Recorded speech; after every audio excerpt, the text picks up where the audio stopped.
Hello there. This is your host, Gabi, of the Board Game Snobs podcast. No new podcast this week as, well, we just haven't had a chance to record.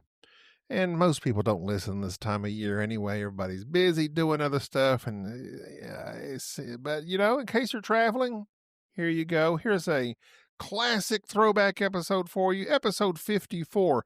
We like to have fun here.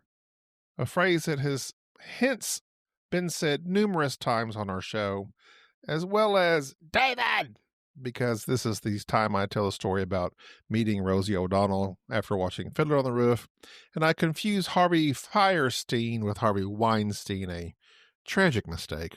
We also discuss, I believe, Treasure Island was the game, but we have a friend, John, who, this is the only episode John was on, good friend of ours, but he moved away, I believe, to New Mexico. So, anyway, it's a good one. Check it out. Have a listen. We talk about games in this one. Quite a bit, actually. So, without further ado, here's your classic episode number 54. We like to have fun here. Welcome to the Board Game Snobs podcast. Critically harsh reviews with a touch of class.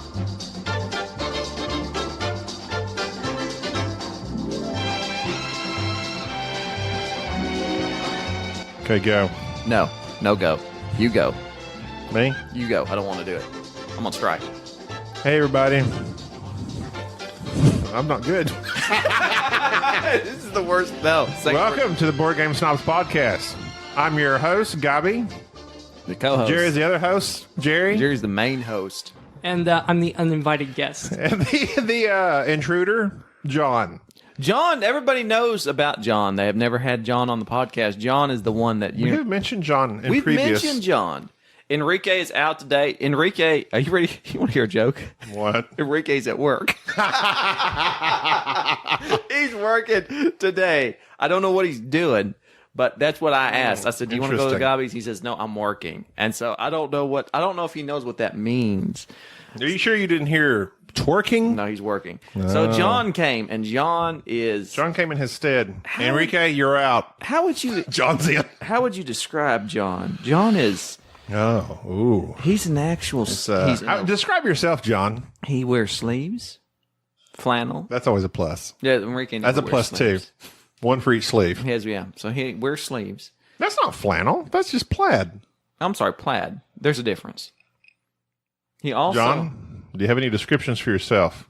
Well, this isn't my normal outfit. Usually I have a fedora hat and a bow tie. He is of the true. Fedora clan. That's true. I don't know. He's in the hat wear club. He's in the hat man. He's a hat man. I was going to say, upon introduction, I was going to say We're gonna do the Ally McBeal of podcasts. The show's not that great, but we got a couple of quirky characters. I remember Ally McBeal. Do you? Do you know that she's married to my main man, Harrison, now? Isn't she? Isn't that Felicia Flockhart? Yeah, it's only been like the past 15 years she's been married. Do you know that to I him. walked within 3 feet of both Ally McBeal and Indiana Jones in New York City at Ground Zero while they were touring? Did you head nod? I did, and he head nodded back, and that was it. No, he didn't. Yeah, he did. Like, I didn't say anything. He walked by. I was walking by. I looked him straight in the eye. I was like smiling really big, but realized I realized how ignorant it would be to be like just to be drawing attention to himself, and that's irritating. So I just kind of smiled. And So you thought you played it cool? I played it cool, and he did too. And then he just kept walking. Did you give him the finger guns? No, I didn't do the finger guns. Pew pew. Nope, don't do that. I know who you are. No, he knew who he was. Han Solo. And he was like, Pew. "Isn't that Jerry?" Laser guns. Pew pew. No. That's what I would have done. What if he just started going? Da, da, da, da, He doesn't do that. da, da. He drinks And then he like scotch. looks at you. He drinks. Barra Were you with him in the bar? No. How do you know what he drinks? He was on a talk show, and he likes to drink scotch, and he named the scotch that he He likes only to drinks drink. Karelian rum. No, there's no such thing. It's ale. Karelian ale. He drinks Veraluga or something like that. Lagavulin, same thing I Lagavulin, drink. something like that. Oh, I was just joking. I don't know. Something like that. I can't recall. Oh, man. Anybody else you've ever rubbed shoulders with that's famous? I got close to President Bush when he was president at the time, George W.'s motorcade.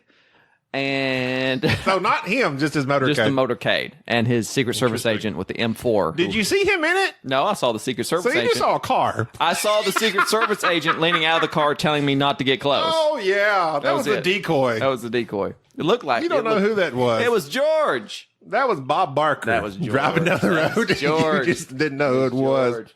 I what one famous time, people have you I met? hugged Rosie O'Donnell gave me a hug one time. Really? We went to see Fiddler on the Roof How on come Broadway. I don't know this? We went to see Fiddler on the Roof on Broadway You back in went to 2005. Broadway? And you saw Rosie O'Donnell. And Harvey Weinstein or Fierstein. I Did he forget. touch No, you? not Weinstein. No. Oh, I'm incredibly wrong. Oh, wait That's a minute. wrong Wait a one. minute. Go. Fierstein. Who's Fierstein? David? Oh, that guy. Yes. You saw him? The Independence Day. Yes. He was the Fiddler on the Roof. He was the main man, and Rosie was his wife. What? And it was absolutely incredible. When did this? Why don't I know this? That was 13 years ago, That's 14 years ago. great. It was awesome. So, but get this. At first, I was like, oh, Rosie O'Donnell. You know, I was just trying to be like, oh, cool. I don't care about Rosie O'Donnell. Who cares about Rosie O'Donnell? She's obnoxious. Da-da-da-da-da. As soon as she walked out the door, Rosie, I love you, Rosie. I loved her in A League of Her Own. I was her biggest fan. I loved A League of Her Own with I Tom like her. Hanks. She's good. She's funny. I love Tom Hanks. Tom Hanks is a national treasure. Oh, of course. Tom Hanks is the nicest man that We didn't exists. plug ourselves. This is a podcast about board games. Oh, yeah. You that's haven't right. figured out that this is a podcast about board games, but at times we get sidetracked. And the reason that we're sidetracked We just today start talking. is that I literally forget what we start talking about sometimes. I'm already at number 2 on my Evan Williams run. And this Evan Williams is terrible, but Gabi has doctored it with lemon and honey, and it's nice. Okay, hold on. Take a small sip of that. What is this?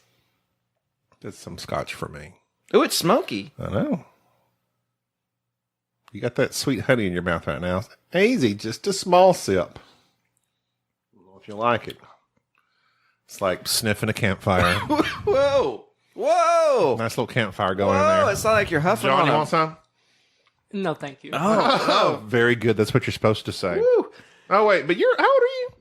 I'm 22. Oh, That was you like that's like a backdraft of smokiness. Woo. Man. Call the fire department on this one. Good.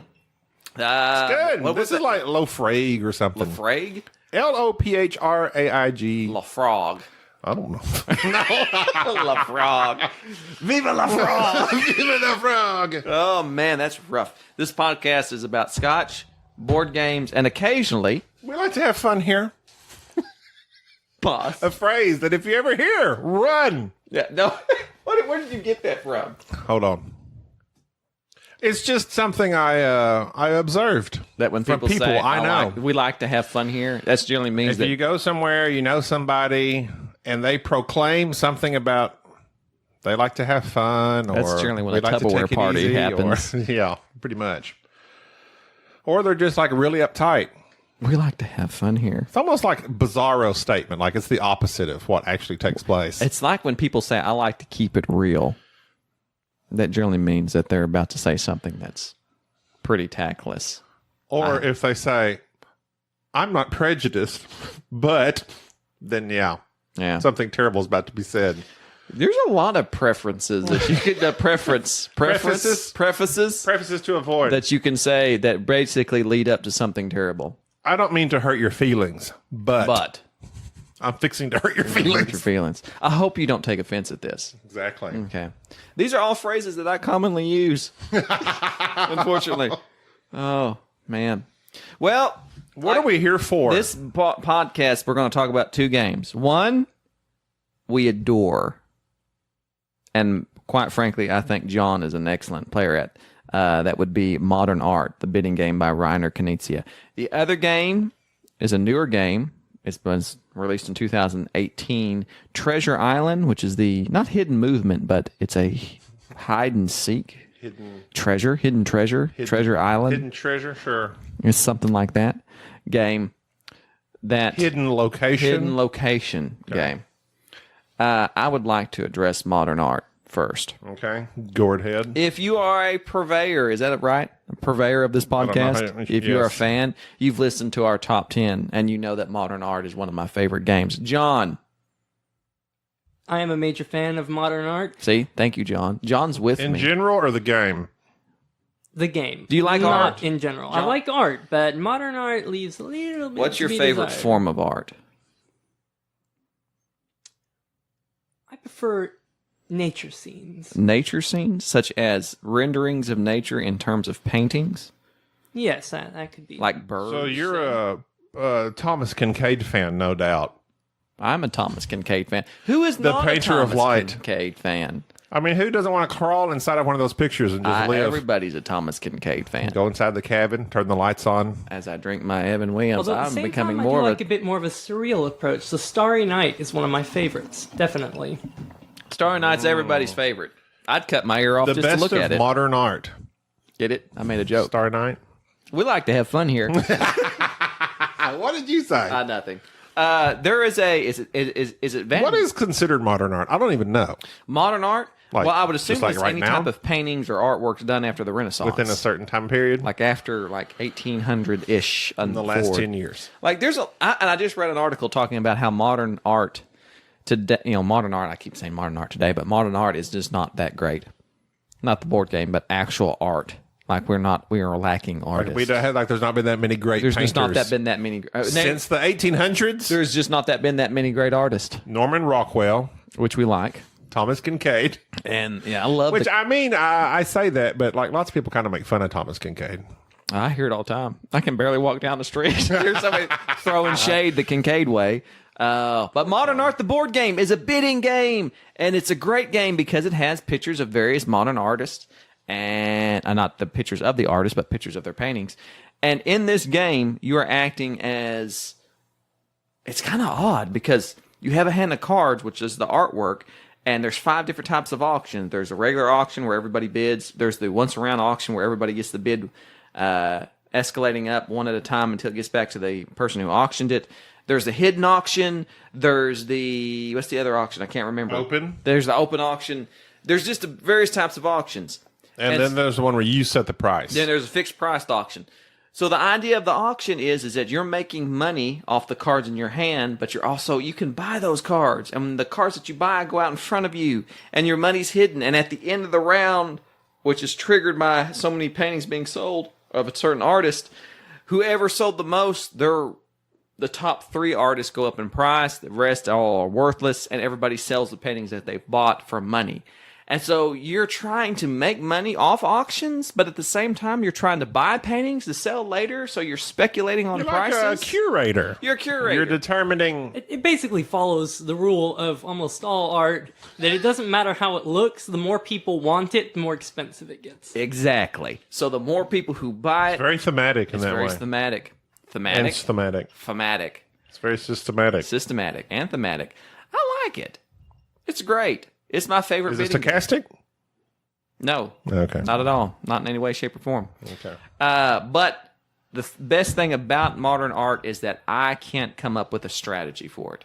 Like, each game is different. Even the last game we played, Gabi threw us for a loop by driving up the price with just one artist and ending the first round very quickly. Hey, I started the game, then both of y'all followed with the same artist. And then drove the prices down on the rest of the art.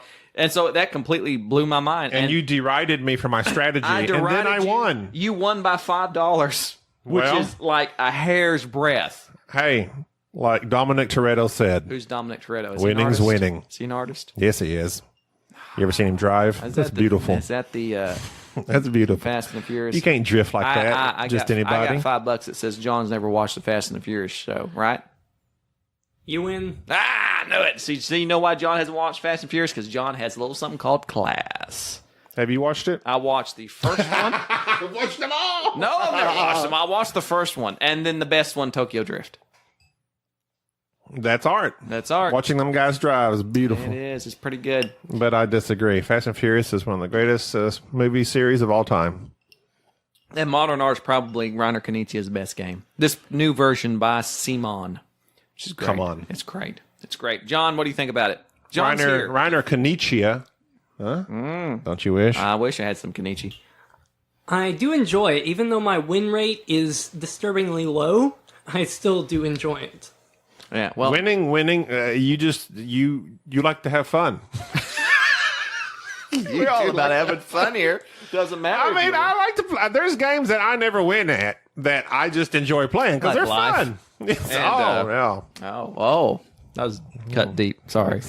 Thanks. I do find that in the game of life, it disturbs me that like part of it is you drive along and you send your kids to college. Don't you remember that? You spin the wheel. And, sometimes you put a bunch of those little pegs in the back. Yeah. And there was one time during the game of life, I played like 3 times, that somehow I wound up like was it the Duggars or the Donners? I'm thinking the Donner Party. I'm sorry. The Duggars that had like 18 kids. I had like a maxed out kids in my van. I didn't want any kids. It just happened. They need to have a square that says, you know what's causing that? The Donner Party. We can send you to a store over here. Take care of business. No, that's not part of life. Get your prescription. No. Life. There's another game that I used to play Life all the time. You did? Just to drive the little cars over those bridges and mountains. That was a pretty... Spin the wheel. That is a... Spinning the wheel. That's the key. And it goes... Tick, tick, tick, tick, tick. Did you ever play Life?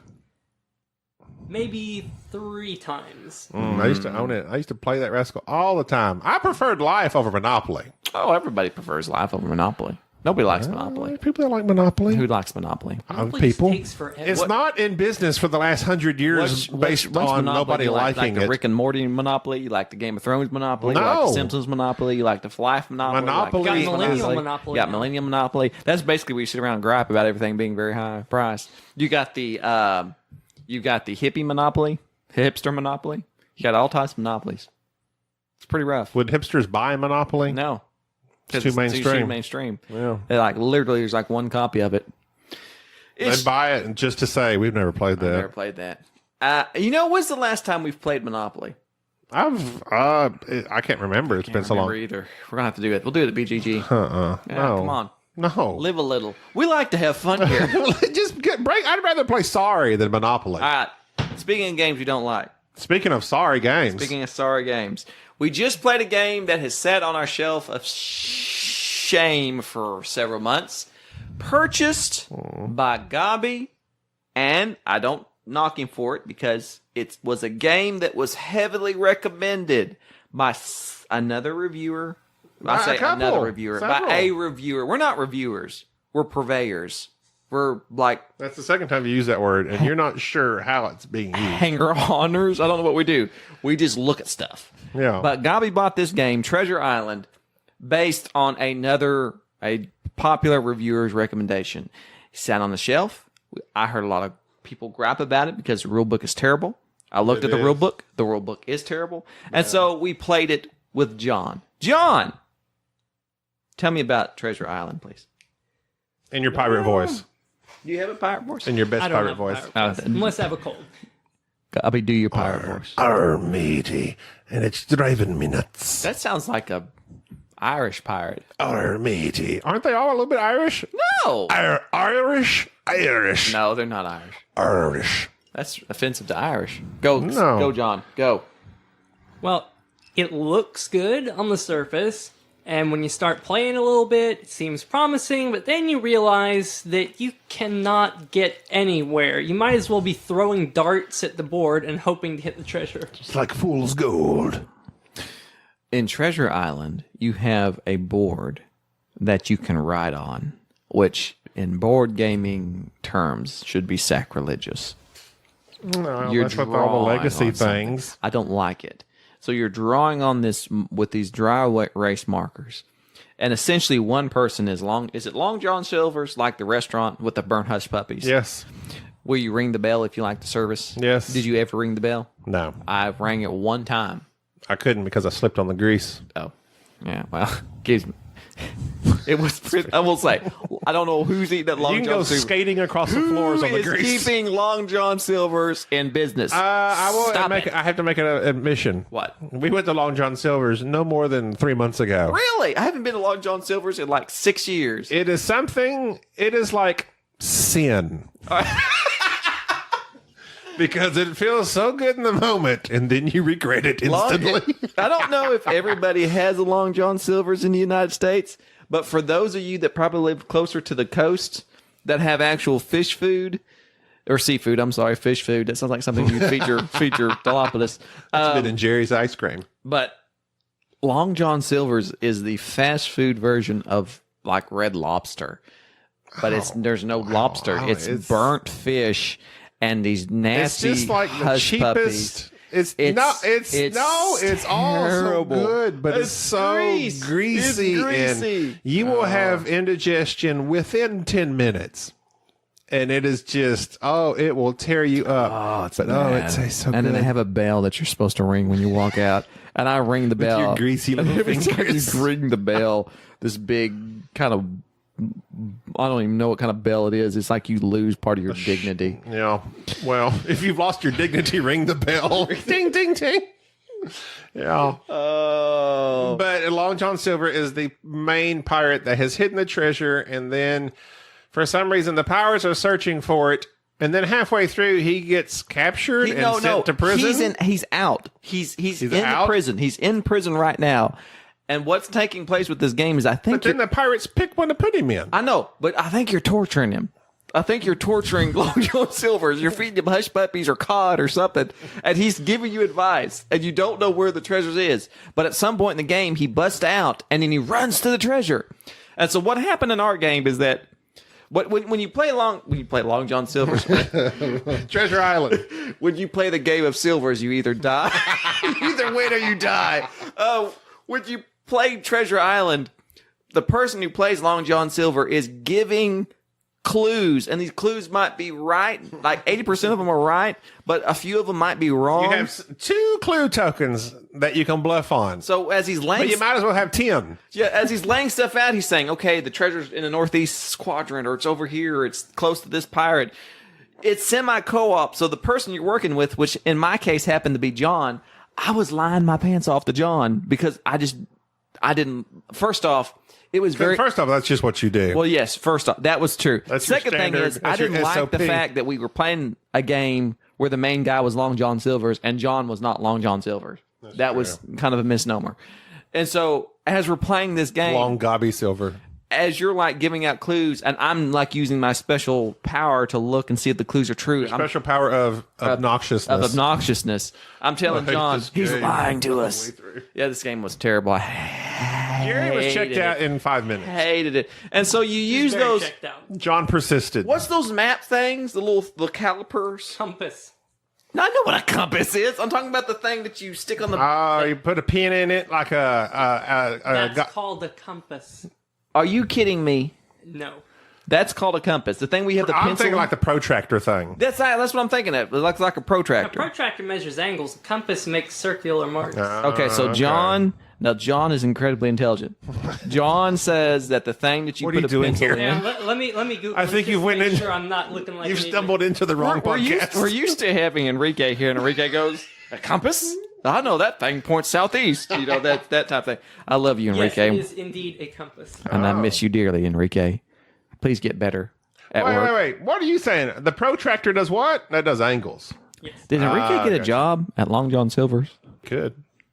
He could be a pirate.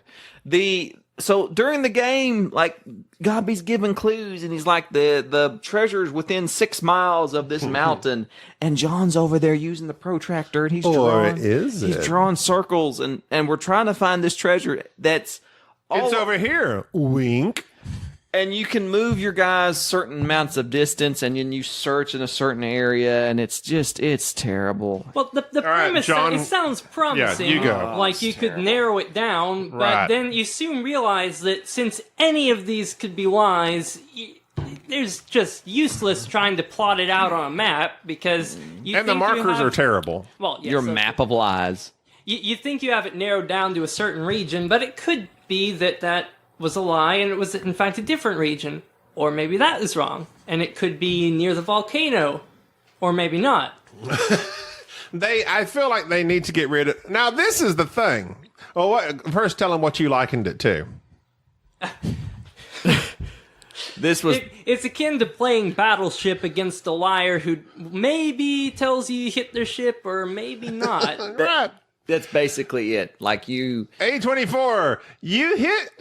Or did you? That's basically Wink. it. You're giving. Gobby gave clues that might be true. Like there was one clue that he gave that just frustrated me to pieces.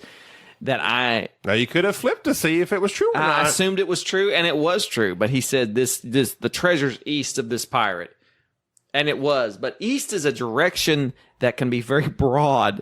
And for some reason in my mind, I got it in my head, it's east. It can't possibly be northeast or north a little bit. It has to be east. So I went directionally east, true east, looking for this. It was east of the pirate on that map. On that map. Half the map. Half the map. Which it did. That was irritating, but that doesn't make that's not what's bad about the game. What is bad about the game, and I will say this is a bad game. I'm going to come out. Are we getting pretty salty here? This is I didn't enjoy it. This is as salty as a 2-piece deal at I as a pirate didn't enjoy it because I'm just sitting there watching y'all do the action. I didn't feel any tension. Like y'all were getting close. But then y'all would go far away. Then it got to the point where it was like, I was feeling sorry for y'all. So then I was like giving you clues, helping you get close where I could hopefully feel some tension. I never felt it. And then like I gave you one clue. I was like, it's right by the red guy. Of course, I could be lying. But then y'all went like... It literally was right by the red pirate. But for some reason, y'all went south. I don't know. I didn't quite figure that one out. Because it was either direction. Well, it could have been anywhere the red pirate went. That's what got true. us. That's what got us. But... here's the crazy thing is that John did find it. John found it by sheer tenacity and just kept going to places. He just kept it is literally like when you're in Walmart and you're just looking for something and you have no idea what aisle it is on. You're just wandering until you find it. Is the treasure here? No. Let's try to the left. Is it here? No. Maybe a little farther? No. Like what aisle is the cheese on? When you found it, it's on the dairy aisle. Did you have any? Was that just like a toss of the dart? Yeah, I had no clue. It could have been anywhere around. I just picked an empty spot. Okay, and there it was. So this is my thing. Treasure Island is I don't like hidden movement games. I don't like hide and seek. If I wanted to do that, I would go play hide and seek. There are 2 games that Gabi both. Not necessarily. I would say. It's hidden information. It's hidden information. I don't like it. I don't like it at all. It is one of the worst games I played that came out in 2018. I think that this pains me. You say that a lot because you forget. This pains me to say this. I like Whitechapel better. I don't like Whitechapel, but I would have played Whitechapel in a heartbeat over this game. And to tell you the truth, if you want something that's long and drawn out and dry, but has that hidden movement aspect, Whitechapel's the way to go. I actually enjoy playing Whitechapel with Gabi and with John and everybody because they do. There is tension there. If I wanted to play a hidden information game, Cryptid. Cryptid was one of the best games to come out in 2018. It's light, it's quick, it's excellent. John's played Cryptid. Yeah. You like Cryptid. Definitely better than this, because you actually have a definitive location that you're aiming for. And true information, and John's very Cryptid. And I figure if you made some adjustments to this game, if you kind of tweaked the rules around, maybe made some of your own changes, you might be able to get something playable out of it. You'd have to invest some time into figuring out how to do it. Your battleship analogy is spot on. You're literally just guessing on this wild map. Is it here? Is it here? Is it here?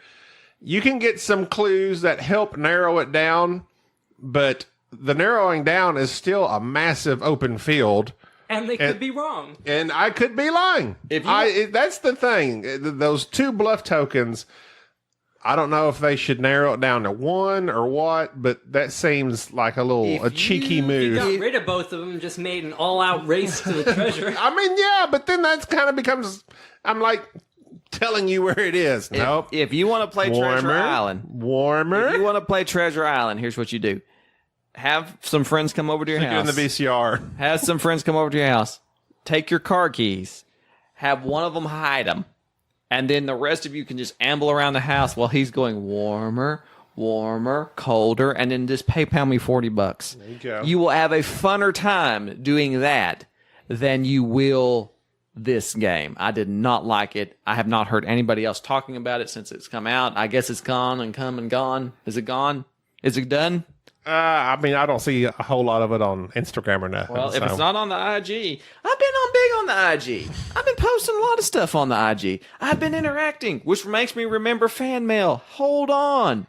If you haven't picked up on it by now, we do not like Treasure Island. But I was going to read some of our fan mail. We have fans. This one's from Scotland. Darren McGuire. Oh, yeah. Let me read this. He's from Scotland, the home of real whiskey. Note the lack of the E in the name. I've been enjoying your podcast for a while now. Keep up the casual style and cut to the chase reviews. Much more preferable than the sycophantic style of others. Ergo, and he names... I had to look that up. Ergo? No, sycophantic? Sycophantic. It's basically me. He named some famous viewers, famous reviewers, and I won't mention because, well... Because you're so respectful. I'm so respectful. I appreciate that about you. Was wondering what your favorite game for 2 players is. Doesn't need to be strictly 2 players. You wrote him back, and you mentioned some 2-player games that we enjoy. You said Viticulture, Lancaster, Sure, mix it all together. Brass Lancaster. In writing, upon thinking about that, I think that we prefer games that are not specifically 2-player, but games that have good 2-player play in them. Because it seems like games that are specifically 2-player are either too small or too short, or they're just not good. Well, I will say this. You mentioned Hanakanoji. I hope I said that right. Probably not. I like that game a lot. That's a good one. That's one of my favorite 2-player games. Also, another game that you mentioned was Star Wars Destiny. We haven't played that in a long time, but guess what? I just purchased the 2-player pack off the virtual flea market for BGG. I just got that. Haven't got it, but I will get it when we go to BGG. Because I was going to give it to Enrique. Because I want to get Enrique involved in it, so that we'll have like he would like that. He likes reading cards. He loves reading cards. But Yokohama is an excellent game that I think plays better with just 2 players. Brass Lancashire has a 2-player variant. If you get the Roxley version, it's an excellent game. And he also suggested Glenlivet as a whiskey, which we love already. Got that one. It's pretty good. And 878 Vikings, it grows on you if you like war games. But there's just not that many 2-player games that are just... Now, we have been playing Arboretum here lately. Yeah. I love Arboretum. It's tough. It's a tough one. I forgot how it played yet again halfway through. Well, yeah, but it's still a good game. I think that here lately, what was the game that we played the other day that also involves trees, not photosynthesis? Oh, Everdale. You've been posting about Everdale on the IG. That's another game that is good. Yeah, I'm actually liking it a little bit more. It's the first 2 moves are just like bam, bam, it's over. It's quick. But it's the last three and the third and fourth move, it gets pretty good. I mean, it's still not, it's light. It's light. It's very light. It's very light, and it's not, it is one of those games that when a box says that it's for 10 years old and up, like it's a family game, I would recommend this is like not an entry-level game, but a next step up game. This starts off, you literally have 2 moves, and if you get a stick in this, then you can purchase a card. And if you purchase the right card, then you could transition that into, if you buy certain buildings, then the building will say it can house a specific critter. And then you can just get that critter for free. It doesn't cost you anything. Right. I will adjust this there is one thing that I definitely don't like about Everdale, and it's a design flaw. And the reason I'm going to bring this up is because it bothers me when I see it in games. Everdale has this nice board. It's not really a board. It's like a setup with this big tree and various, trappings that you have on it. Also, as you're playing your cards out into your tableau, all the players around this table are doing it. It can be up to 4 players. On these cards, there are certain cards that indicate on them that they are opened, meaning there's a little sign that says open. Pretty intuitive there.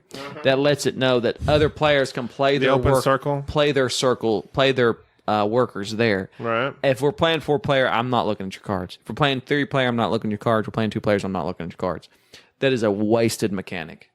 Like, there's no reason to have that to where I can play my workers onto your cards because I'm not paying attention. Yeah, I never even noticed. Nobody knows this. And even if I declare, hey, I've got a card here you can play on, Then the next thing is Enrique's going, what does it do? Don't forget to use my card. It's purposeless. Yeah. House rule that to where only you can play your workers there or whatnot. It's just not that great.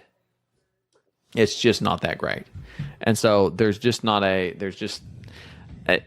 it was something that I don't know why the designers, when they were play testing this game, somebody didn't tell them, you need to jerk this out of the game. It's just not worthwhile. But that's my only quip with it. Some of the best artwork that came out in 2018 was Everdell. Some of the best production work. I mean, it's up there with Brass, in my opinion, in terms of the artwork and the production of it. Well, I've been playing Everdell solo, which I think to me that's probably it's one of the best way to do it. But I mean, it's very quick. You play it probably in 15 minutes. It's just enjoyable. Like I told somebody, the artwork, the little critters, it's a pleasant experience. It's not something that's going to rack your brain. It's tough. I have a tough time beating on Rugwort. He's a mean little rat. And basically, there's like 3 stages. Is he a rat? He looks like a He's rat. a groundhog. What's a Rugwort? Is he a groundhog? I don't know. Prairie He dog? looks mean. Whatever he is, he's got one eye and he looks mean. But he keeps attacking Everdell, and you have to fend him off. That's not good. How you fend him off with building your own city? I don't know. Infrastructure. That's what keeps raiders at bay. Doesn't make sense. Social networking and infrastructure. So Instagram helps keep them away. Helps.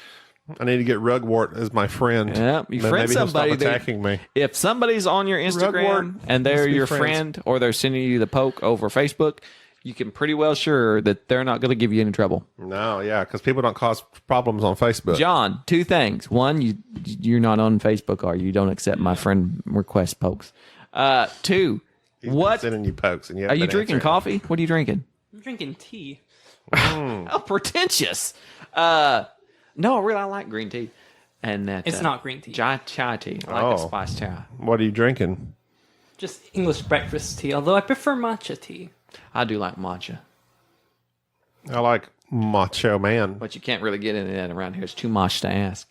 What's your favorite board game? Is that like Matcha Koro? Boy, you put me on the spot. I am putting you on the spot. We can edit out all your humming. Is that like... Uh-huh.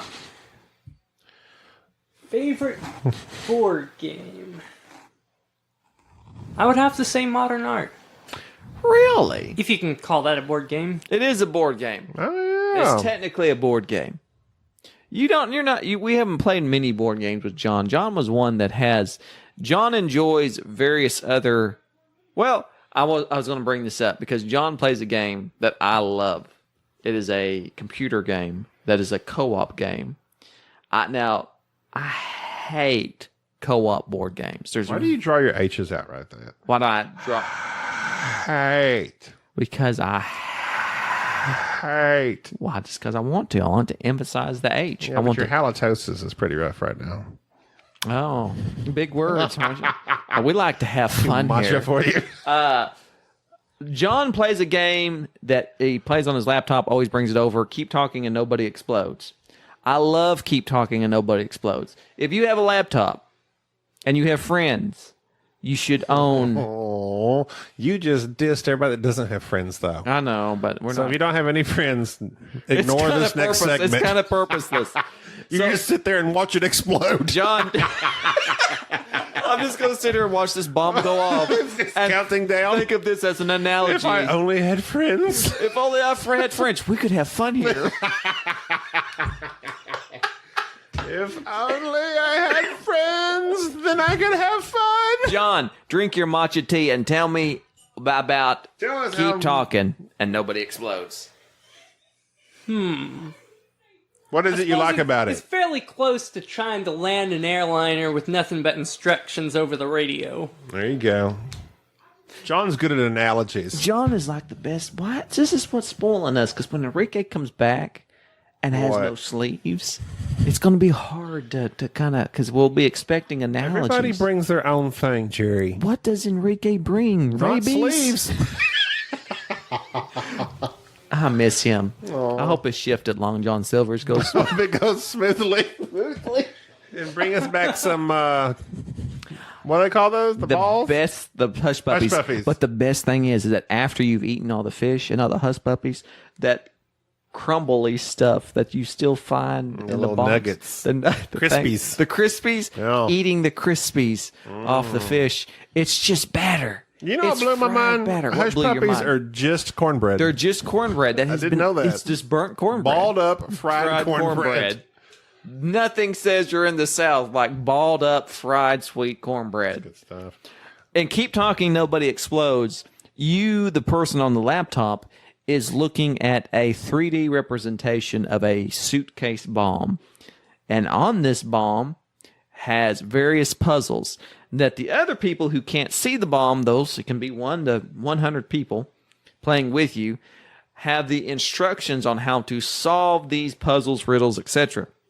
So some of these puzzles are like, which wires do you cut? Or like this weird grid that you have to figure out how to get from point A to point B. These various puzzles that as the person controlling the bomb is trying to describe to you what they're seeing, you're trying to tell them how to deactivate the bomb. And there's a timer and things are going on because the computer is making noise and it's dark and it's just How many different possibilities, how many different types of puzzles are like in that 9 game? in there. Well, the instruction manual is 23 pages long, and some of them have 1 or 2 pages. I'd say there are maybe about 18 different modules. Wow. If you get it on the computer, however, there are user-created modules and extra pages for the instruction manual. So there are thousands of So them. people you are can pick just, from. people are just making stuff up. But it's very fun because it's frustrating. And so you can set the timer, you can set the difficulty, and it does provide the tension. I remember the first time me and John played this game. John was reading through the instructions. I was trying to disarm the bomb, and we got down. We played like 5 or 10 minute bomb. It was a big bomb with all these different modules. We got down to the last module, and it was simply, which wire do we cut? And John, I had to cut 2 wires, and John had figured out one of the wires. He couldn't figure out the other. And as I'm telling him, It's just like the movies. we got 20 seconds, John. red or blue. We got I've red or never blue. seen And a more classic movie representation. And it got down to 10 seconds, and I'm yelling at John. I am yelling at the top of my voice. John, Yeah, I you need to maintained know. your cool real good. I need to know. And John is just, which provides more tension because John is trying to concentrate on what As to you're do. yelling at and him. I'm yelling like a little girl at the top of my voice, shrieking at him, which do I cut? And finally, he gets down to the 5 seconds left. He says, cut one. Just cut one. You got a 50-50 chance. and you farted. And I cut the right one with 2 seconds left. No, it was like 0.03 seconds. it was beautiful, 0.0. and that's how I knew I was Tom Cruise. And it was the game provided so much tension, and I think that as much as I love board games, there are some video games like this that occasionally provide you an experience. And as much as I don't like party games, there are party games that provide you with an experience that you just can't get from a normal strategy board game or a normal Euro game. Plus, it has a nice mix between the actual physical on paper, making notes, checking things off, strategy, but at the same time, it has that extra component that you can really only get when you have something like computer running. Excellent. And I just think that in the world of gaming today, there's no reason to suffer through a boring game such as like we played with Treasure Island. There are many other options out there that have games that provide you and those there with an experience. And so I'm maybe I'm getting grouchy. I just don't tolerate a mediocre board game anymore. Well, I'm going to say, I don't tolerate it. it's been a while since we have played a newer, last year, this year board game that we like. Like, we have just, several of the last games we have played, we're just, they're not any good. They're not any good. They don't bring anything new, or they're just terrible. They're boring. We haven't reviewed Teotihuacan. Teotihuacan. We have not done that one yet. We haven't done Teotihuacan. No, Teotihuacan. Okay. But that's a good game. We'll review that later. Wait. But we have played that one. Jerry says that one split us. But that one Jerry really likes, but that's Enrique and I like you it. and Jerry. And those who are hashtag Team Enrique and hashtag Team Jerry know what's going on. Sure, if you like doing math. It's not math. It's not math. It is math. It's fine. You just don't understand but math. other than that, I mean, it's just we've had a tough time finding a new game that just really gets us excited. Well, this will be released right before BGG, if I'm not mistaken, because we're recording this before BGG. Which is good. Which is because great. There we can go and find us a new game we like. If you have suggestions of games that have been out that you think we need to play, of course, the BGG library is very extensive. Please email us at boardgamesnobs@gmail.com or message us on the Instagram, and we'll look into it. We're also considering playing, maybe shooting a video at BGG, maybe. We talk a big game, we probably won't do it. I'm talking a big game. I'm going to do it. John, I've got 10 games written down. Name them. Underwater Cities. I want to try it. That suits you. I don't know about it. Go ahead. Call to Adventure. That's the one Enrique wants to play. Okay, go ahead. Role Player. We're both interested in. Yeah, I'm interested in that. Tutors. That's a new one. Go ahead. Insert fart joke here. We like to have fun here. Gaia Project. We've never played. Oh, no. Lisboa. We've never I'm played. not playing that. Huh? Not playing it. Go ahead. You told me. I did, but I've looked at the rule book and I'm done with it. Okay, you're done with Done with Vital. it. Vital. Passing Through Petra. I want to play Passing Through Petra. Quacks of Quedlinburg. That's going to not be any good, but I'll play it. And Trade on the Tigris. Trade on the Tigris and the Euphrates? Yes. No, I don't think both. I'm going to play You Trade pick on one. the Tigris. That's the one you got to trade on. I'm going to trade on that Tigris. So that's 10 games that I'm somewhat interested in. I'm somewhat interested in a lot Actually, of I things. skipped over Hive. That's just an old game I've never played. You ever played it? It makes me itch. Good one. We like to have fun. Itching Here. to play it? How many times have I said that? A bunch. You've taken it and you've run it into the ground. Running into the ground. That's the best jokes, are the ones that you drive into the ground until they're dead, and you never do them again. This is probably the point in the podcast where we need to stop. You're checking out. I'm checking out. Not because I'm disinterested, but because I need to go home. Okay, go home then. But we look forward to seeing you all. Well, we're not going to see all of you. We're not going to see hardly We're not going to see anybody. any of you. Probably not. I'm going to say that we're probably not going to have anybody at BGG that knows who we are because we have like 13 Who are we? fans. We're the Board Game Snobs. Who am I? The Board Game Snobs. We are the best podcast that's kind of Ally McBeal podcast. Kind of sort of about board games. Maybe. Yeah, kind of. Okay. This is Jerry. Thank you, John, for filling in for Enrique while he's at work at Long John Silver's, we think. Making them making them corn balls. Whatever they are. They're hush puppies. Hush puppies. They're That's hush what it is. puppies. They're not made from real dogs. They're hush puppies. You don't know what they're made of. No, they're not. They're not. You don't know. They are not. All right. Well, thanks for listening. We'll see you on the other side of BGG. Sign us off, John. It has been an experience, definitely. Goodbye. Bye. Thank you for listening to the Board Game Snobs. Stay classy.